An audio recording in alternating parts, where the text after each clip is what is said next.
It's a pleasure to welcome President Obama here today. We've just been having a barbecue in the gardens of number 10 Downing Street with some of our armed service personnel from the United States and from the UK. And it was a great reminder of the incredible debt that we owe all of them and their families for their service, for their sacrifice, for all they do to keep us safe. It was a great event, and it was wonderful to have Barack and Michelle there. It was also probably the first time in history, as we stood behind that barbecue, that I can say a British Prime Minister has given an American president a bit of a grilling. So I'm going to hold on to that. Over the past year, I've got to know the president well. And whether it's in routine situations, like sitting around the G8 table, or the slightly less routine of getting a phone call in the middle of the night, I've come to value not just his leadership and courage, but the fact that to all the big international issues of our time, he brings thoughtful consideration and reason. And I know that today, Mr. President, you'll be thinking of the dreadful tornado in Missouri and all those who've lost livelihoods and lost their lives and loved ones. And our hearts in Britain go out to all those people too. Now, Barack and I know well the shared history of our countries.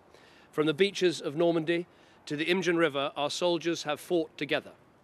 From labs in Cambridge, Massachusetts to Cambridge, England, our scientists have decoded DNA and cured diseases together. And in millions of interactions every day, including our massive business relationship, our people forge friendships together. That is what makes this relationship special. But what makes it essential is that it's not just about history or sentiment. It is a living, working partnership. It is essential to our security, and it's essential for our prosperity. And I feel every day just how important this partnership is. The President and I, together with my Deputy Prime Minister, have just had some excellent discussions. We've been talking today about the two things we care about most: getting our people jobs and keeping our people safe. Because every night, millions of British and American people take the same worries to bed with them. They're asking if they can find a good job, if they're going to get a paycheck next month, and if there'll be work for their children when they grow up. The stark truth of the world today is that no country is owed a living. We've got to pay our way, and we've got to earn our way. And that is what the President and I are determined to do. Barack and I did not come into politics to cut public spending, but neither did we seek office to see our great economies decline or to land our children with unsustainable debts. And that is why in the second half of this decade, we're making sure that debt ratios will be falling on both sides of the Atlantic. At the same time, we're investing in our roads and railways, in science, in innovation, and above all, in our young people. And down the line, the success of all this won't be measured in export figures or trade flows. It will be in the feelings of the factory worker, whether they're in Phoenix or the shopkeeper in Liverpool or the engineer in Ohio. The people who know if they work hard, then prosperity will be there for them and the promise of a better life there for their children. As well as the economy, the President and I had some very good discussions on security. Now, Americans and Brits do not need to explain terrorism to one another.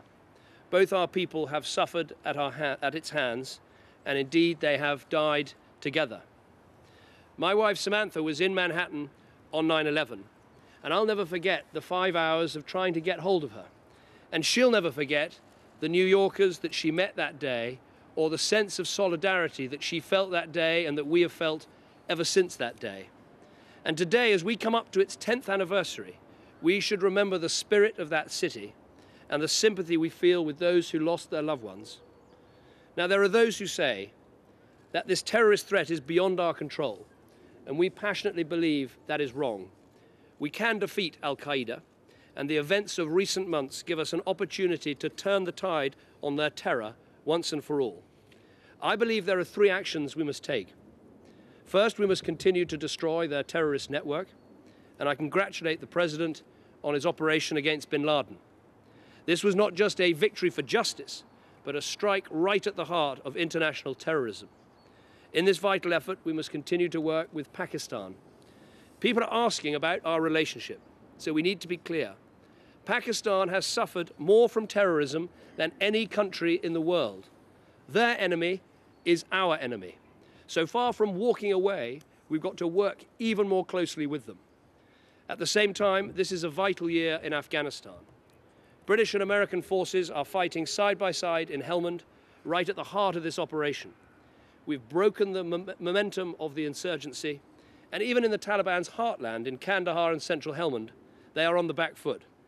Now is the moment to step up our efforts to reach a political settlement. The Taliban must make a decisive split from al-Qaeda, give up violence, and join a political process that will bring lasting peace to that country. We are agreed to give this the highest priority in the months ahead. Second, we must reach a conclusion to the Arab-Israel peace process. Again, I congratulated the President on his recent speech on the Middle East, which was bold, it was visionary, and it set out what is needed in the clearest possible terms: an end to terror against Israelis and the restoration of dignity to the Palestinians. Two states living side by side and in peace. Yes, the road has been and will be long and arduous, but the prize is clear. Conclude the peace process and you don't just bring security to the region, you deny extremists of one of their most profound and enduring recruiting sergeants, weakening their calling and crippling their cause. That is why, whatever the difficulties, we must continue to press for a solution. Our third action must be to help elevate the changes in North Africa and the Arab world from a moment in history to a turning point in history. We've seen some extraordinary things: protesters braving bullets, bloggers toppling dictators, people taking to the streets and making their own history. If global politics is about spreading peace and prosperity, then this is a once-in-a-generation moment to grab hold of. It is not a time for us to shrink back and think about our own issues and interests. This is our issue, and this is massively in our interests. Those people in Tahrir Square and Tripoli just want what we have: a job and a voice, and we all share in their success or failure. If they succeed, there is new hope for those living there, and there is the hope of a better and safer world for all of us. But if they fail, if that hunger is denied, then some young people in that region will continue to listen to the poisonous narrative of extremism. So the President and I are agreed we will stand with those who work for freedom. This is the message we'll take to the G8 tomorrow, when we push for a major program of economic and political support for those countries seeking reform. And this is why we mobilize the international community to protect the Libyan people from Colonel Gaddafi's regime, why we will continue to enforce UN resolutions with our allies, and why we restate our position once more. It is impossible to imagine a future for Libya with Gaddafi still in power. He must go. In all of these actions, we must be clear about our ambitions. Barack and I came of age in the 1980s and 90s. We saw the end of the Cold War and the victory over communism. We saw the invasion of Kuwait by Saddam Hussein and the world coming together to liberate that country.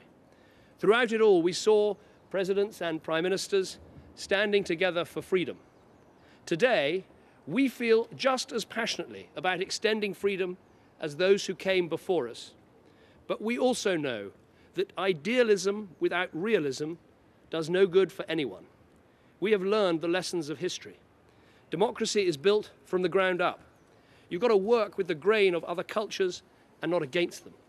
Real change takes time. And it's because of this we share the view that our partnership will not just continue, but it will get stronger. And this is a partnership that goes beyond foreign affairs. At home, we have similar goals: to bring more responsibility to our societies and to bring transparency and accountability to our governments. In all these ambitions, our countries will continue to learn from each other and work with each other. And as ever, it has been a pleasure to talk to the President and an honor to have him with us today. Mr. President. Thank you, David. Thank you, Mr. Prime Minister. I am very pleased to be back in the United Kingdom. I note that you have arranged for typical London weather these past 2 days, and I'm very grateful for that. I want to thank Her Majesty the Queen and the British people for the extraordinary welcome that has been extended to me and Michelle. It's a shining example of the genuine warmth and affection that our two nations feel towards one another. Since David took office last spring, I believe we've now met or spoken at least 24 times. We may be leaders from different political traditions, but on a whole host of issues we see eye to eye. We even took the same side in an epic match of doubles table tennis against some local students yesterday, and we won't rehash the results of that. The relationship between our two countries is one that's not just based on warm sentiment or common history, although those things exist. It's built on shared ideals and shared values. As David said, it is a special relationship and an essential relationship. I believe that it is stronger than it has ever been, and I'm committed to making sure that it stays that way. The successful meetings we've had and the joint initiatives we're announcing today represent the depth and breadth of our relationship. We discussed our efforts to strengthen the global recovery and create good jobs for our people. The investment relationship between the United States and the United Kingdom is the largest in the world, one that accounts for nearly 1 million jobs in each of our economies. We believe we can make that relationship even stronger with deeper cooperation in areas critical to our future prosperity, like higher education and science and innovation, areas critical to our national security, like cybercrime, and areas vital to the stability of the world, including international development. During our discussions today, we reviewed our progress in Afghanistan, where our brave servicemen and women have fought side by side to break the Taliban's momentum, and where we are preparing to turn a corner. We reaffirmed the importance of beginning the transition to Afghan lead for security this year and completing that transition by 2014. We discussed the opportunity that exists for promoting reconciliation and a political settlement, which must be an Afghan-led process. President Karzai has made it clear that he will talk to anyone who is willing to end the violence, split with al-Qaeda, and accept the Afghan Constitution, and we welcome the positive cooperation between Afghanistan and Pakistan on that front. At the same time, the Prime Minister and I both agree that our nations have a long-term interest in ensuring that Afghanistan never again becomes a launching pad for attacks against our people. So alongside our NATO allies and partners, we're committed to a strong and enduring partnership with the people of Afghanistan. As historic change unfolds across the Middle East and North Africa, we agree that the pursuit of self-determination must be driven by the peoples of the region and not imposed from the outside. But we are both committed to doing everything that we can to support peoples who reach for democracy and leaders who implement democratic reform. Tomorrow we'll discuss with our G8 partners how those of us in the wider international community can best support nations that make the reforms necessary to build a framework for democracy, freedom, and prosperity for their people. At the same time, we will continue to strongly oppose the use of violence against protesters and any efforts to silence those who yearn for freedom and dignity and basic human rights. And that's one of the reasons that we are working together in Libya, alongside with our NATO allies and partners to protect the Libyan people. And we will continue those operations until Gaddafi's attacks on civilians cease. Time is working against Gaddafi, and he must step down from power and leave Libya to the Libyan people. We also discussed the situation in Syria, where the Syrian people have shown great courage in their demands for a democratic transition. The United States welcomes the EU's decision to impose sanctions on President Assad, and we're increasing pressure on him and his regime in order to end his policy of repression and begin the change that people seek.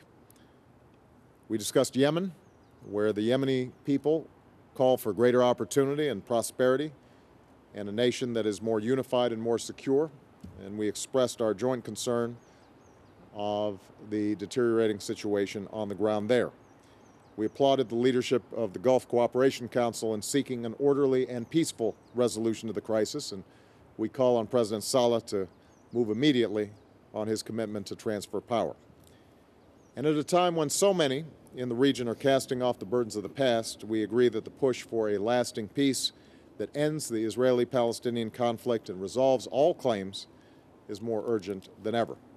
I appreciate the Prime Minister's support for the principles that I laid out last week on borders and security, which can provide a sound basis from which the two sides can negotiate.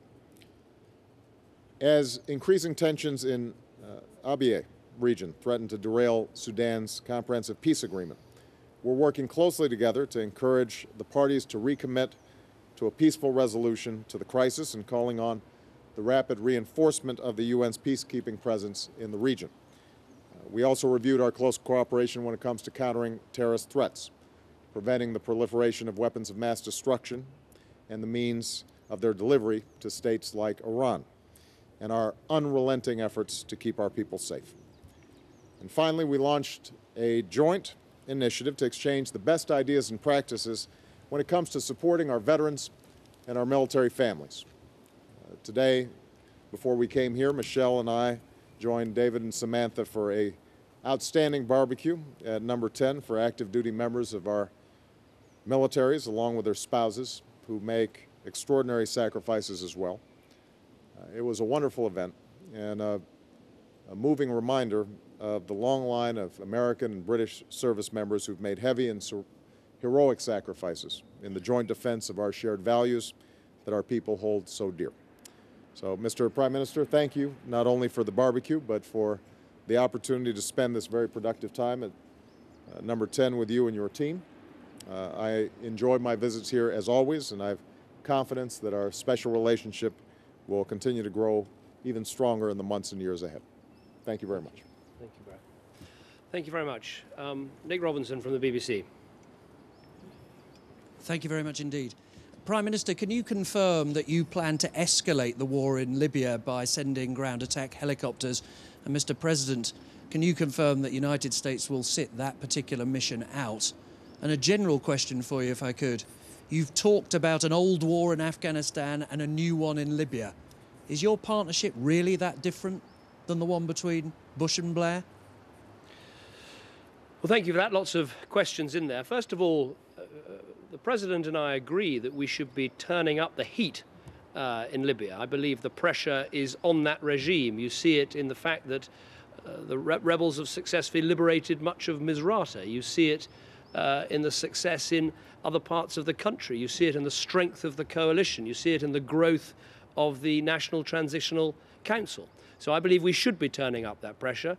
And on Britain's part, we will be looking at all of the options for turning up that pressure, obviously within the terms of UN Resolution 1973, because we believe we need to keep enforcing that resolution, protecting civilians, pressurizing that regime so that the Libyan people have a chance to decide their own future. And within that, those are the options we'll look at.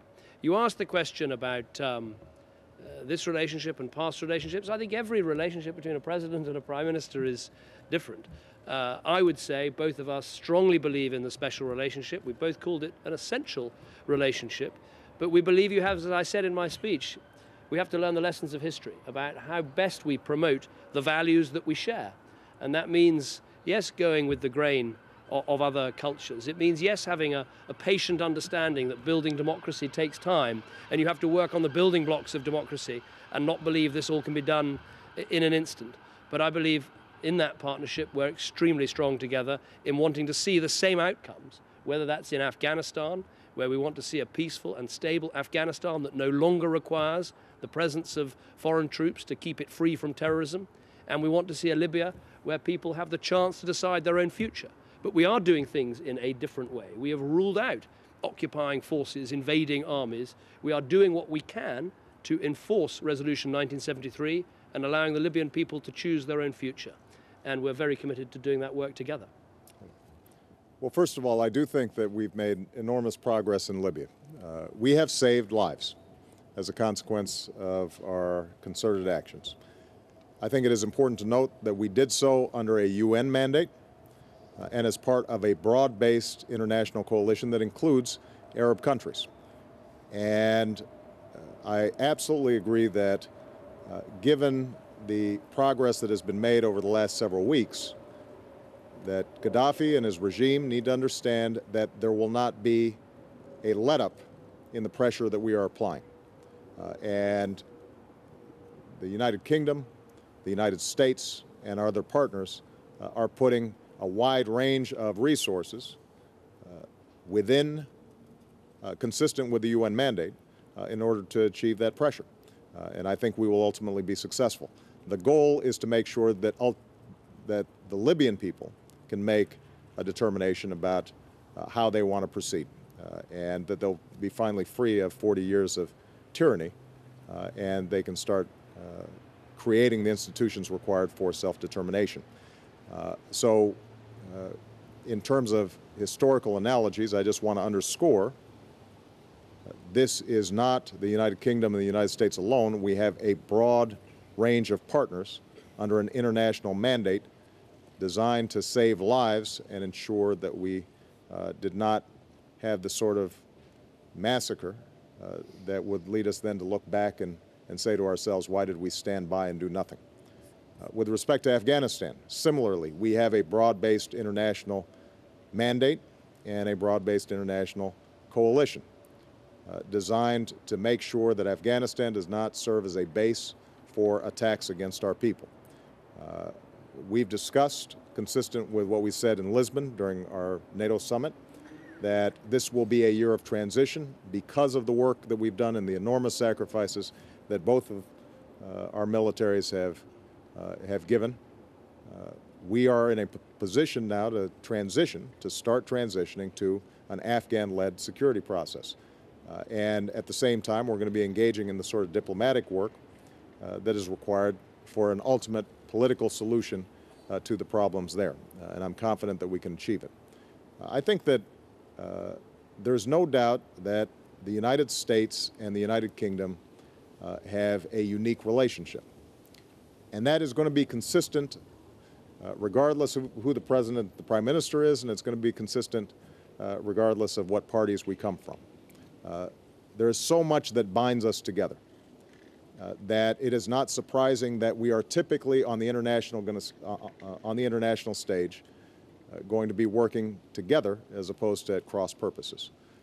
But as David mentioned, I think that the one thing that we have learned is that even as we promote the values and ideals that we care about, even as we make sure that our security interests are met, that we are using military power in a strategic and careful way, that we are making sure that as we promote democracy and human rights, that we understand the limits of what the military alone can achieve, and that we're mindful that ultimately these regions are going to be, that the fate of these regions are going to be determined by the people there themselves, and that we're going to have to work in partnership with them. And that, I think, is the best example of alliance leadership, and it's something that I'm very proud to be a part of. Julie Pace. Thank you, Mr. President. You've said that Muammar Gaddafi's exit from Libya is inevitable and that the U.S. will continue with the campaign until his attacks stop. Does that also mean that you will commit the U.S. to that campaign until Gaddafi is removed from power? And would you be willing to commit additional U.S. resources if that meant speeding up Gaddafi's exit? And Prime Minister Cameron, do you believe that the U.S. and other NATO allies should increase their role in the Libya campaign, as other British lawmakers have suggested? Thank you. I have said from the outset that our goal, the reason that we intervened in Libya, was to protect people on the ground and to give the Libyan people the space that they needed in order to bring about a change towards democracy. And I also was very clear in terms of how we were going to participate. We moved very heavily on the front end, disabling their air defense systems, carrying the lion's share of the burden when it came to setting the stage for NATO operations, and then that once the transfer took place to NATO command and control, that at that point our primary role would be a whole range of support that utilized America's unique capabilities. That's what we're doing. I also ruled out us putting any ground forces in Libya. We have proceeded consistent with that. There are times where, for example, with our Predator capabilities, we have a unique capacity that we've brought to bear, and we will continue to do that. And the Prime Minister and I consistently discuss on a regular basis what can we all do to make sure that that pressure continues to apply. I do think that it is going to be difficult to meet the UN mandate of security for the Libyan people as long as Gaddafi and his regime are still attacking them. And so we are strongly committed to seeing the job through, making sure that at minimum, Gaddafi doesn't have the capacity to send in a bunch of thugs to murder innocent civilians and to threaten them. I believe that we have built enough momentum that as long as we sustain the course that we're on, that he is ultimately going to step down. And we will continue to work with our partners to achieve that. So we have not put forward any artificial timeline in terms of how long this will take. My belief is that the more resolute that we are now, the more effective the coalition is in rallying all the resources that are available to it, that we're going to be able to achieve our mission in a timely fashion. One last point, and this speaks to the issue of whether there are other additional U.S. capabilities that could be brought to bear. David and I both agree that we cannot put boots on the ground in Libya. Once you rule out ground forces, then there are going to be some inherent limitations to our airstrike operations. It means that the opposition on the ground in Libya is going to have to carry out its responsibilities. And we're going to have to do effective coordination, and we are doing that with the opposition on the ground. But I think that there may be a false perception that there are a whole bunch of secret, super effective air assets that are in a warehouse somewhere that could just be pulled out and that would somehow immediately solve the situation in Libya. That's not the case. The enormous sacrifices that are being made by the British, by the French, by ourselves, by the Danes, and others, we are bringing to bear an array of air power that has made a huge difference. But ultimately, this is going to be a slow, steady process in which we're able to wear down the regime forces and change the political calculations of the Gaddafi regime to the point where they finally realize that they're not going to control this country. The Libyan people are going to control this country.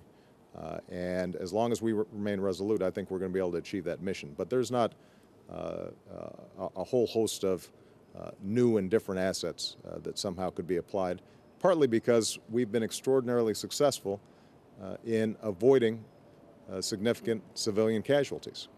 And that's been part of our goal. That's been part of our mission, is making sure that we are targeting regime forces in a way that does not result in enormous collateral damage.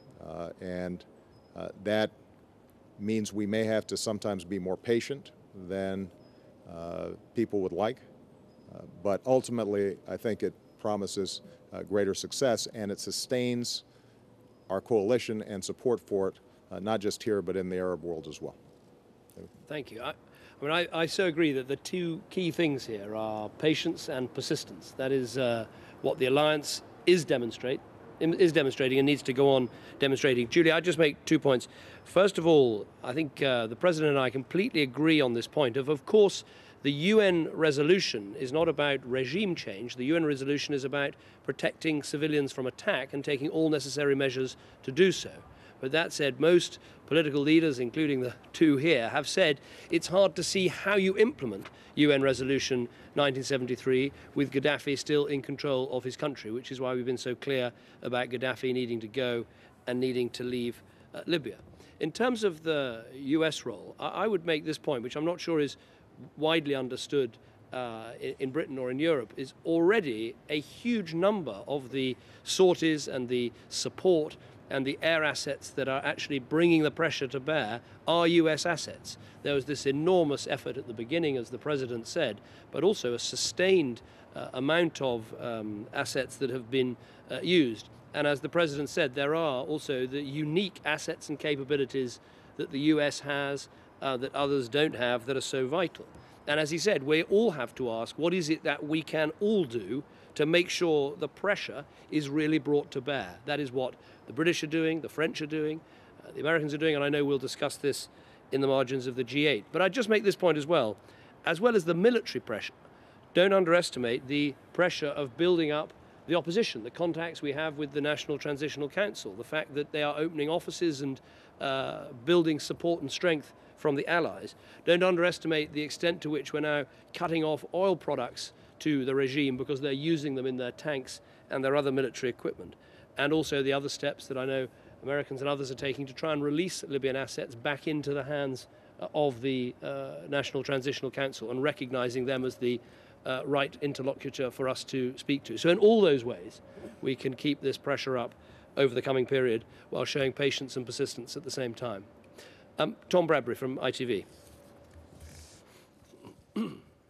Mr. President, you've talked about the need for robust action on your country's deficit and debt positions. Do you agree with the Prime Minister's supporters that he led the way on the issue, or do you feel that, in fact, he has travelled too far and too fast? And could I just ask you both as a sidebar, this time last year we talked about the case of computer hacker Gary McKinnon, on which the Prime Minister has expressed very clear views. You said you would work together to find a solution, so have you found one? Well, on your second question, Mr. McKinnon, we have proceeded through all the processes required under our extradition agreements. It is now in the hands of the British legal system. We have confidence in the British legal system coming to a just conclusion, and so we await resolution and will be respectful of that process.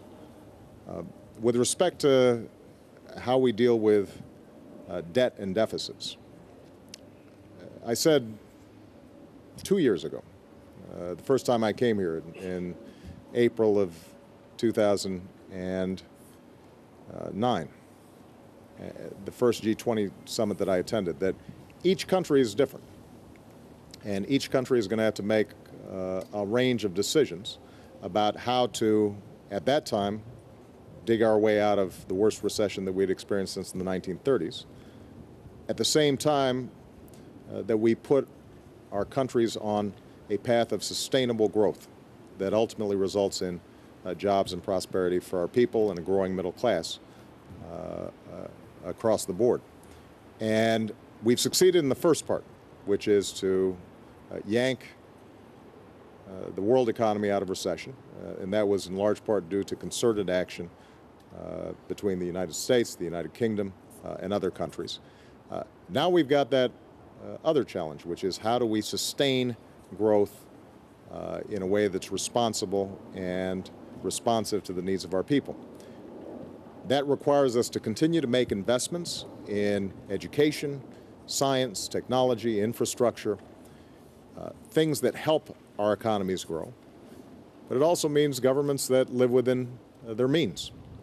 And obviously the nature and role of the public sector in the United Kingdom is different than it has been in the United States. The pressures that each country are under from world capital markets are different. The nature of the debt and deficits are different. And as a consequence, the sequencing or pace may end up being different. But the one thing that I'm absolutely clear about is David and I want to arrive at the same point, a point in which we're making sure that our governments are doing what they need to do to ensure broad-based prosperity, but doing so in a responsible way that doesn't mortgage our futures and leave a mountain of debt to future generations. And the other point I think David and I would agree on is that this is going to be a constant process of trying some things, making adjustments.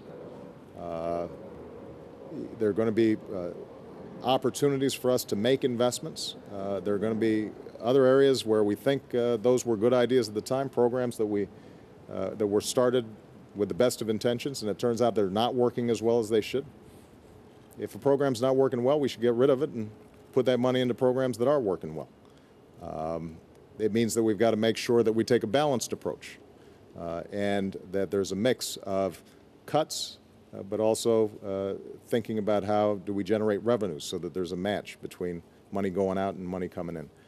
And, you know, each country is going to have to go through what is a difficult and painful process. What I'm confident about is that we're going to be able to come out of this stronger than we were before. And I think that both the people of the United Kingdom and the people of the United States want to see a government that's reflective of their values, the fact that, you know, they take their responsibilities seriously, you know, they pay their bills, they make sure that their families are cared for, they make sacrifices where necessary in order to ensure that their children, their grandchildren are succeeding, and they want those same values reflected in their government, and I think that both our countries are going to be able to achieve that. Thank you. First of all, on the case of Gary McKinnon, I mean, I understand the widespread concern about this case, and it's not so much about the alleged offence, which everyone knows is a very serious offence. It's about the issue of the individual and the way they're treated and the operation of the legal system, and as the President said, making sure that legal system operates properly and carefully. The case is currently in front of the Home Secretary, who has to consider the reports about Gary's health and his well-being, and it's right that she does that in a proper and effectively quasi-judicial way. I totally understand the anguish of his mother and his family about this issue. We must follow the proper processes and make sure this case is dealt with in the proper way, and I'm sure that that is the case. On the issue of deficit reduction, I mean, I remember when we also spoke about this at the G20, but even before that, when you first came here when you were running as candidate. And I completely agree with Barack that each country is different and has different circumstances. I mean, Britain does not have a reserve currency. We're not in the same position as the US with the dollar. And I think it was necessary for us to set out on the path of deficit reduction without delay after the election. And I would argue the proof of that for the UK has been what has happened in capital markets. And as the President just said, capital markets treat different countries differently. Well, in the European context, what you've seen since the election is actually market interest rates in the UK, bond yields effectively come down. Whereas if you look at what's happened in Greece or in Portugal or other European countries, you've often seen those bond rates increase. That, in my view, is the risk we would have run if we had not set out on the path of deficit reduction. But each country is different.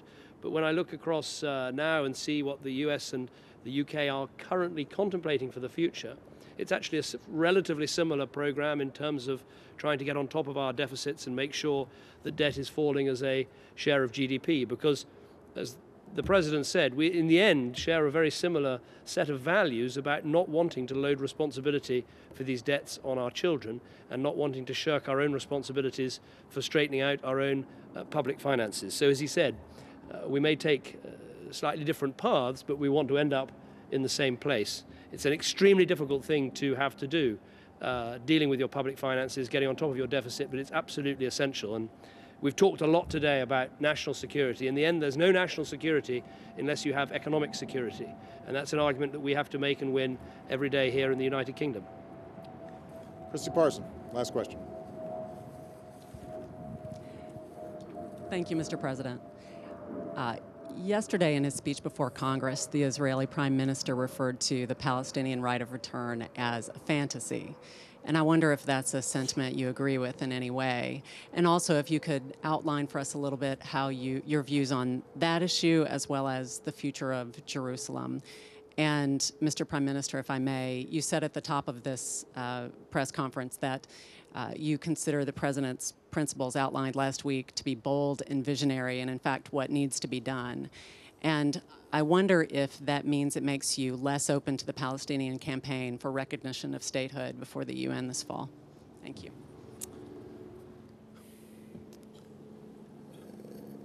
My goal, as I set out in the speech I gave last week, is a Jewish state of Israel that is safe and secure, and recognized by its neighbors, and a sovereign state of Palestine, in which the Palestinian people are able to determine their own fate and their own future.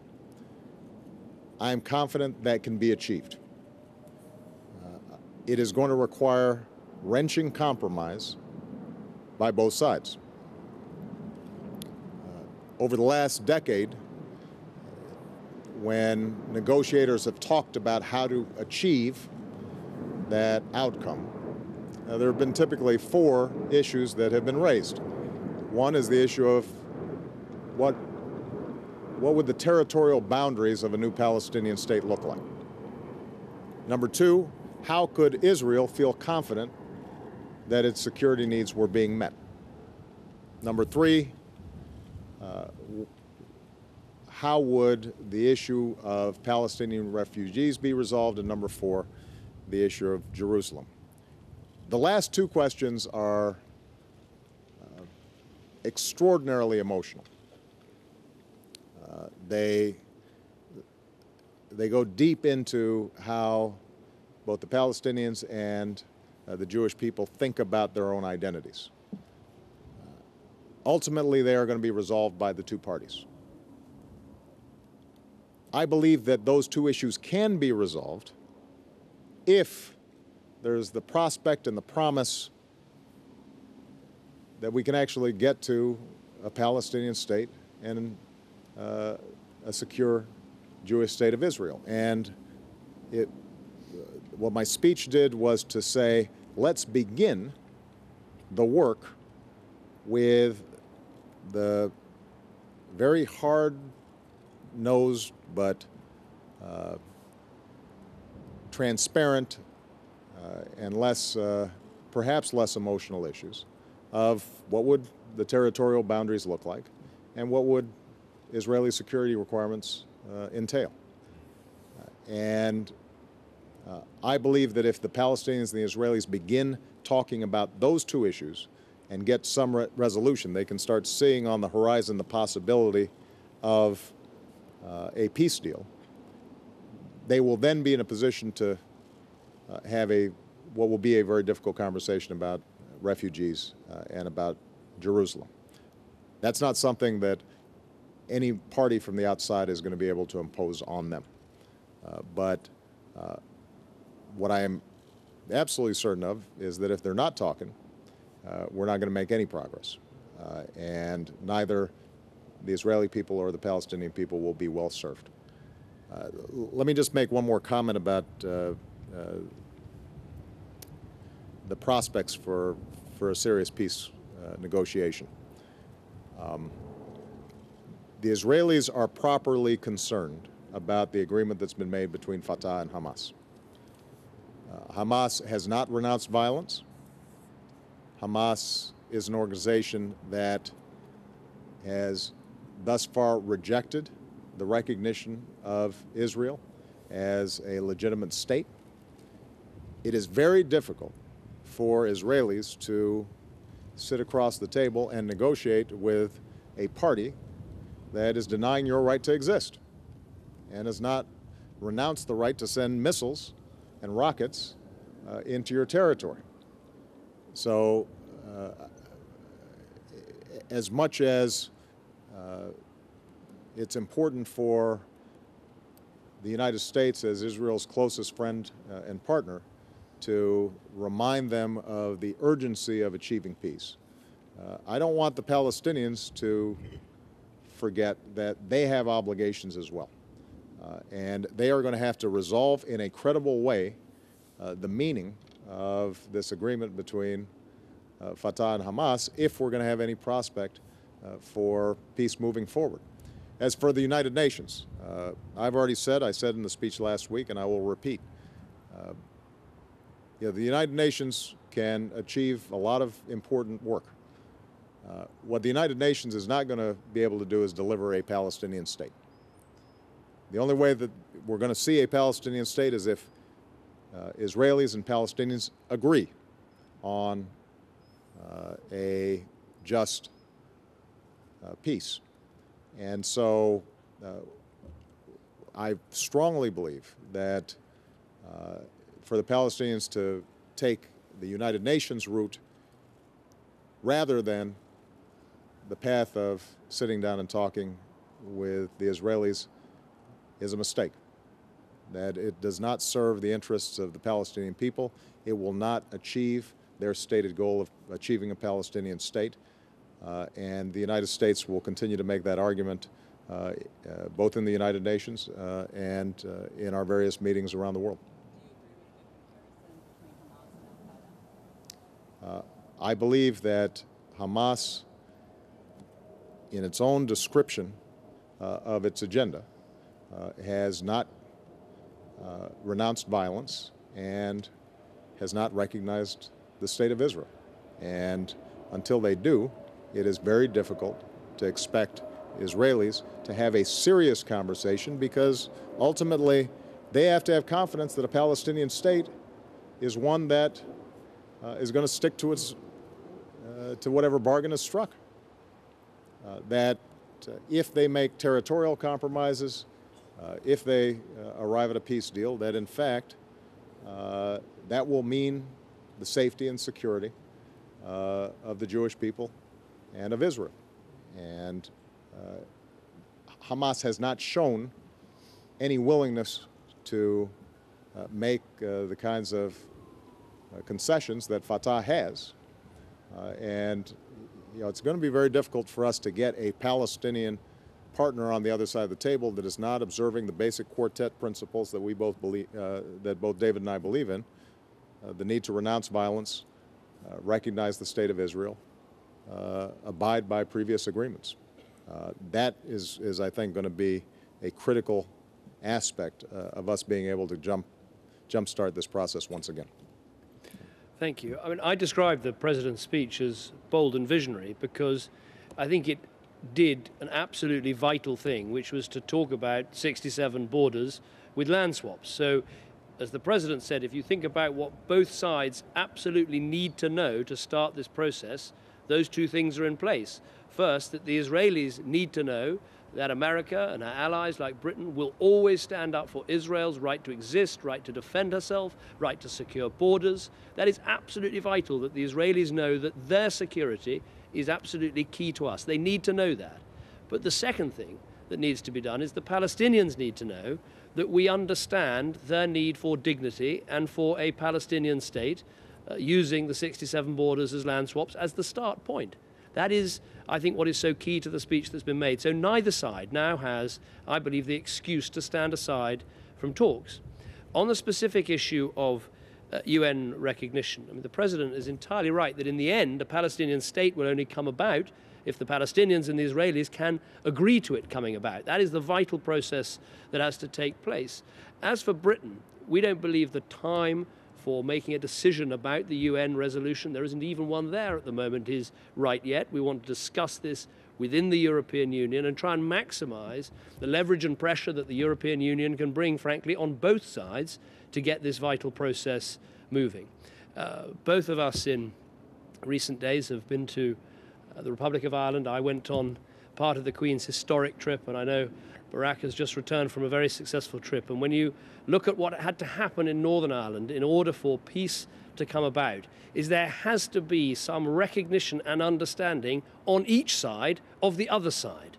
And that is what I think is so crucial in what the President is saying about Hamas and Palestinian unity, which should in some ways be a welcome development if the Palestinians can have one group of people, but not unless those group of people are prepared to accept some of what the people they're going to negotiate with desperately need. And that in the end is why the peace process in Northern Ireland was successful, because both sides had some understanding of what the other side needed for some dignity and for some peace. And that is what we badly need right now in the Middle East. And I think the President's speech has been a good step forward in really helping to make that happen. Let me just pick up on what David said about Ireland. It was inspiring to see, after hundreds of years of conflict, people so rapidly reorienting how they thought about themselves, how they thought about those who they thought once were enemies. Her Majesty's visit had a profound effect on the entire country, and so it was an enormous source of hope. And I think it's a reminder that as tough as these things are, if you stick to it, if people of goodwill remain engaged, that ultimately even the worst of conflicts can be resolved. But it is going to take time, and I remain optimistic, but not naively so. This is going to be hard work, and each side is going to have to look inward to determine what is in their long-term interests, and not just what are in their short-term tactical interests, which tends to perpetuate a conflict as opposed to solve it. And finally, let me also, David, I just very briefly thank you for expressing your condolences and concern about the people of Missouri. We have been battered by some storms, not just this week, but over the last several months. The largest death toll and devastation that we've ever seen from tornadoes in the United States of America. Knowing that we've got friends here in the United Kingdom who care deeply and who offer their thoughts and prayers makes all the difference in the world. So thank you very much for that. Thank you.